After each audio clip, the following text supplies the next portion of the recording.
आज 16 मई है। इतिहास के पन्नों में आज की ये तारीख दर्ज हो चुकी है क्योंकि 2 साल पहले आज ही के दिन लोकसभा चुनाव के नतीजों का ऐलान हुआ था। 2 साल पहले आज ही के दिन देश की जनता ने फैसला दिया था कि नरेंद्र मोदी अगले 5 साल के लिए देश के प्रधानमंत्री होंगे। 30 साल बाद मोदी के नेतृत्व में किसी पार्टी को पूर्ण बहुमत के साथ सरकार बनाने का जनादेश मिला था। 16 मई 2014 मोदी को मिली महाजीत।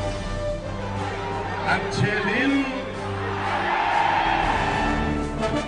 2 साल बाद अच्छे दिन 16 मई 2014। भारत ही नहीं पूरी दुनिया में इस सुबह का बेसब्री से इंतजार हो रहा था। दुनिया के सबसे बड़े लोकतंत्र में ये फैसले का दिन था। करीब 125 करोड़ भारतीयों ने सरकार चुनने के लिए जो फैसला लिया था वो सामने आने वाला था।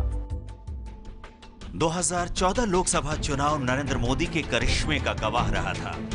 वोटों की गिनती शुरू होने से पहले न्यूज चैनलों पर इसी बात पर चर्चा हो रही थी कि क्या नरेंद्र मोदी कांग्रेस के नेतृत्व वाली सरकार की जगह लेंगे या नहीं। मतगणना शुरू हो चुकी है। सरकार सुबह के 8 बजे थे। वोटों की गिनती शुरू हो गई। देखते ही देखते मतगणना के रुझान आने लगे। गाजियाबाद में विजय कुमार सिंह आगे चल रहे। सुबह 8:49 हुए थे।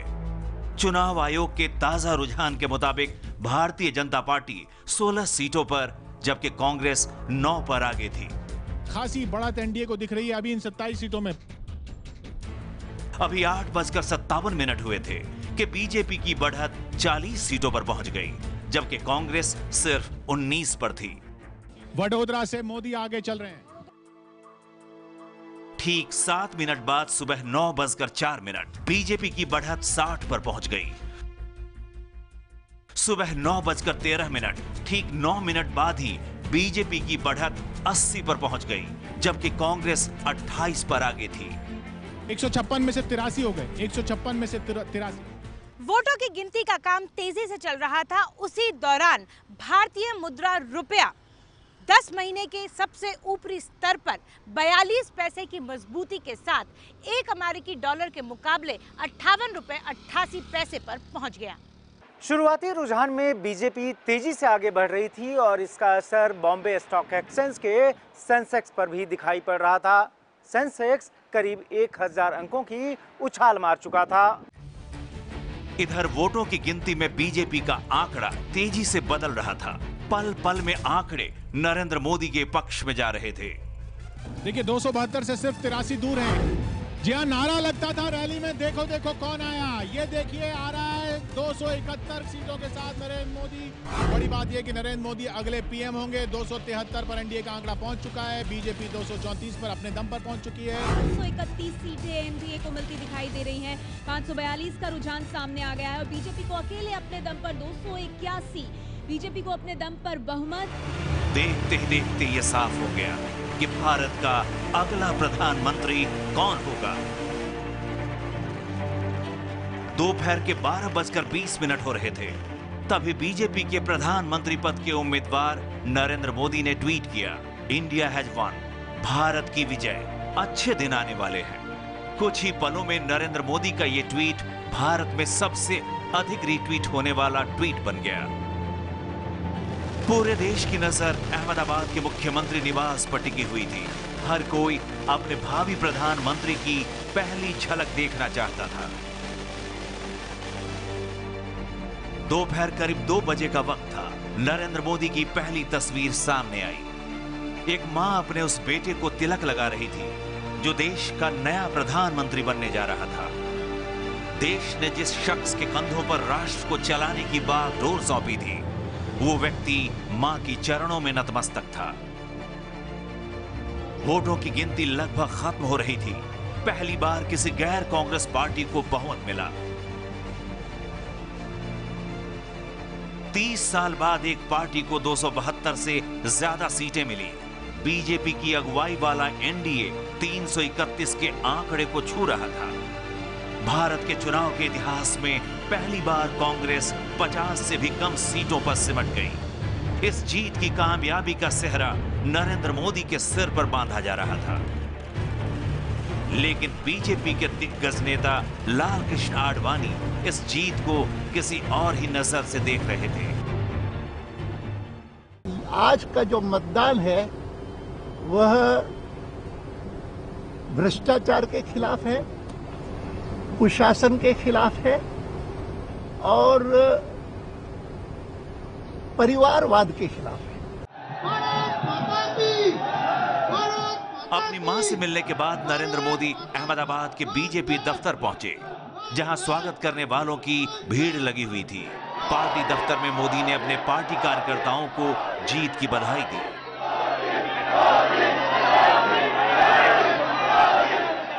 इसी बीच खबर आई कि मोदी शाम को वडोदरा जाकर जनता का धन्यवाद करने वाले हैं। मोदी 2 जगह से चुनाव लड़े थे, एक वाराणसी सीट से और दूसरा वडोदरा से। दोनों ही जगहों से उन्हें भारी जीत मिली थी। अब सबको उनकी वडोदरा सभा का इंतजार था। आखिर अपनी पहली सभा में मोदी क्या बोलने वाले थे, हर कोई ये सुनने को उत्सुक था। एक तरफ उत्सव का माहौल था तो दूसरी तरफ कांग्रेस के मुख्यालय में सन्नाटा पसरा था। ऐसी खामोशी कि कांग्रेस के 24 अकबर रोड पर पंछियों के कलरव को भी सुना जा सकता हो। दिल्ली में अमित शाह अपने बड़े नेताओं के साथ पार्टी मुख्यालय 11 अशोक रोड पहुंचे। राजनाथ सिंह ने बड़े गर्व के साथ ऐलान किया कि भारतीय जनता पार्टी भारत के इतिहास की पहली ऐसी पार्टी बन गई है जिसने अपना राजनीतिक कद कांग्रेस से बड़ा कर लिया है। शायद 1984 के बाद यह पहला अवसर है कि इस देश की किसी पॉलिटिकल पार्टी को क्लियर मेजॉरिटी में हासिल हुई है और इस स्वतंत्र भारत के इतिहास में भारतीय जनता पार्टी एक ऐसी अकेली राजनीतिक पार्टी है जिसने कि कांग्रेस पार्टी से भी अपना पॉलिटिकल स्टेचर बड़ा करने में कामयाबी हासिल की है। दूसरी तरफ राहुल गांधी सामने आए और हार के लिए खुद को जिम्मेदार बताया। And as Vice President of the party, I hold myself responsible for what has happened. हम ये मानते हैं कि लोकतंत्र में हार जीत होती रहती है। यह जनादेश स्पष्ट रूप में हमारे खिलाफ है, हमारी पार्टी के खिलाफ है। हम मतदाताओं के इस फैसले का विनम्रता के साथ आदर करते हैं। इस बीच समाचार वेबसाइट हफिंगटन पोस्ट ने अपने ब्रितानी संस्करण में मोदी की जीत पर लिखा, हिंदू राष्ट्रवादी भारत की सत्ता पर काबिज हो गए और किसी समय अपने कट्टरपंथी विचारों के कारण ब्रितानी वीजा न पाने वाला व्यक्ति अब 1.25 अरब लोगों के देश का प्रधानमंत्री होगा। विवादित नेता नरेंद्र मोदी के नेतृत्व में भारतीय जनता पार्टी पूर्ण बहुमत की ओर बढ़ रही है। अब हर किसी की निगाह वडोदरा पर थी, जहां मोदी पहुंच चुके थे। हर तरफ से एक ही आवाज आ रही थी, मोदी मोदी। मोदी ने लोगों से पूछा, आज का दिन आपको कैसा लगा? आप जरा मुझे बताइए, आज का दिन कैसा लग रहा है? अच्छे दिन, वाह। मोदी ने अपनी भारी जीत के लिए पूरे देश की जनता को न सिर्फ धन्यवाद दिया बल्कि ये भी बताने की कोशिश की कि नई सरकार की क्या दशा और दिशा होगी। मैं प्रारंभ से कहते आया हूं कि जो सरकार होती है वो सरकार किसी दल की नहीं होती है, सरकार देश की होती है। सरकार कुछ विशेष लोगों की नहीं होती है, सरकार 125 करोड़ देशवासियों की होती है। सरकार किसी एक भूभाग की नहीं होती, सरकार आ सेतु हिमाचल से लेकर के कन्याकुमारी तक और कच्छ से लेकर के कामरूप तक पूरे हिंदुस्तान की होती है। सरकार के लिए न कोई अपना होता है, सरकार के लिए न कोई पराया होगा। दिलचस्प है कि नरेंद्र मोदी ने जीत के बाद अपने पहले संबोधन में ही लंबी पारी खेलने की इच्छा लोगों के सामने रख दी। 125 करोड़ देशवासियों को उनके सपनों को पूरा करने के लिए परिश्रम की पराकाष्ठा करनी है। परिश्रम करने की मेरी जो पराकाष्ठा है, इसमें इस देश में किसी को शक है क्या? किसी को शक है क्या? हम तो मजदूर नंबर 1 है भाई।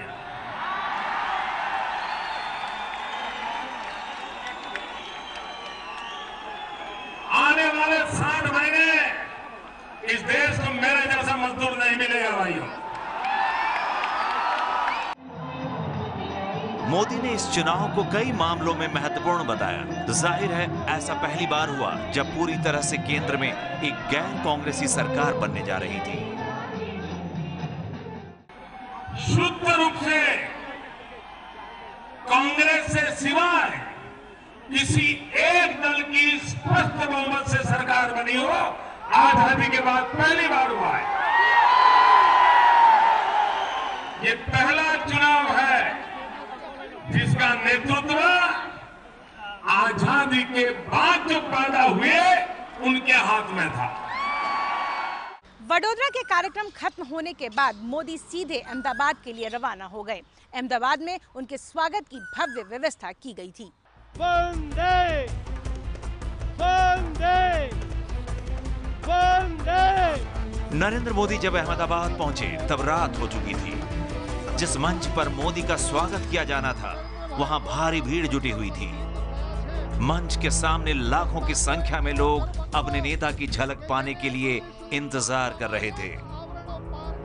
अहमदाबाद पहुंचते ही मोदी ने कहा कि इस चुनाव ने आधुनिक भारत का शिलान्यास कर दिया है।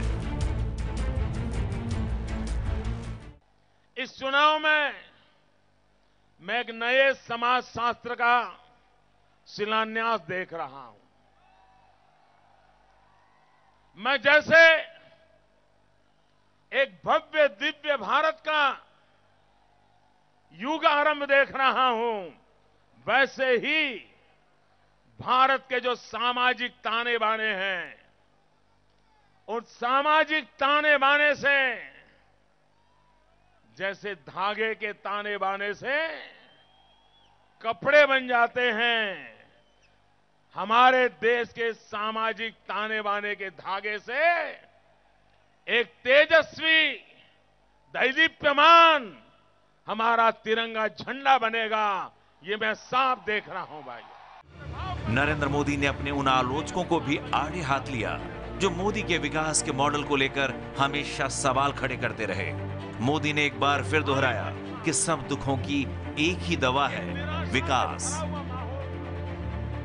आम तौर पर चुनाव में सत्ता दल एजेंडा सेट करता है।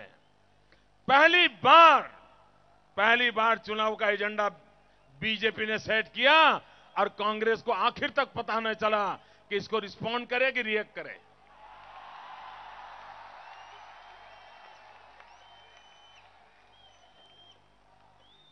भाइयों बहनों, मैं एनालिसिस कर रहा हूं कि देश में इन दिनों चर्चाएं चलेगी। मैं आज किसी दल के विरोध में यहां कहने के लिए नहीं आया हूं। काम हो चुका, अब उसमें समय बर्बाद करने की जरूरत नहीं है। लेकिन मैं देश में खास करके नई पीढ़ी को इन बातों पर जोड़ना चाहता हूं। और भाइयों बहनों, गुजरात में 4 बार सरकार बनाने के बाद इस विषय में मेरा दृढ़ विश्वास है, सब समस्याओं का एक ही समाधान है, विकास। सब दुखों की एक ही दवाई है, विकास। विकास के बिना भारत का भाग्य नहीं बदलेगा। नरेंद्र मोदी अहमदाबाद की सभा में ये बताने से भी नहीं चूके कि बीजेपी की जीत और कांग्रेस की हार की क्या वजह रही। कुछ लोग कह रहे हैं ये चुनाव एंटी एस्टैब्लिशमेंट फैक्टर का था। एंटी एस्टैब्लिशमेंट कब होता है भाई? जब एस्टैब्लिशमेंट हो तब ना। मुझे बताइए जरा दोस्तों, यहां पढ़े लिखे नौजवान हैं। एंटी एस्टैब्लिशमेंट फैक्टर तब होता है जब कोई एस्टैब्लिशमेंट हो, ठीक है? अगर एस्टैब्लिशमेंट ही नहीं है तो एंटी एस्टैब्लिशमेंट होता है क्या? पिछले 5 साल में सरकार नाम की कोई चीज आपने फील की थी, अनुभव किया था? कोई सरकार ही नहीं तो एंटी एस्टैब्लिशमेंट कहां से आया भाई? कोई एस्टैब्लिशमेंट ही नहीं था, टोटल वैक्यूम था। ये पूरा चुनाव सकारात्मक है, ये पूरा चुनाव आशा का है, होप का है, विश्वास का है, भरोसा का है। भारत के इतिहास की इस यादगार शाम का जब लोग गवाह बन रहे थे, उस समय अमेरिका में सुबह हो रही थी। अमेरिका के जाने माने अखबार न्यूयॉर्क टाइम्स ने भारत में लोकसभा चुनाव के नतीजों की खबर को अपनी वेबसाइट की प्रमुख खबर बनाई थी। न्यूयॉर्क टाइम्स ने लिखा, भारत के मतदाताओं ने भ्रष्टाचार और धीमी पड़ी अर्थव्यवस्था का जवाब अपने जोरदार मतों से दिया है। रात गहरी होने वाली थी। एक संदेश बॉलीवुड के बादशाह शाहरुख खान का आया। जनता ने क्या जबरदस्त बहुमत दिया है। ये एक बार और साबित होता है कि बदलाव ही स्थायी है। अब मजबूती के साथ आगे बढ़ते रहना है। 16 मई 2014 खत्म हो रहा था। भारतीय लोकतंत्र के इतिहास के पन्नों में यह दिन महत्वपूर्ण घटनाओं वाले दिन में शुमार हो गया।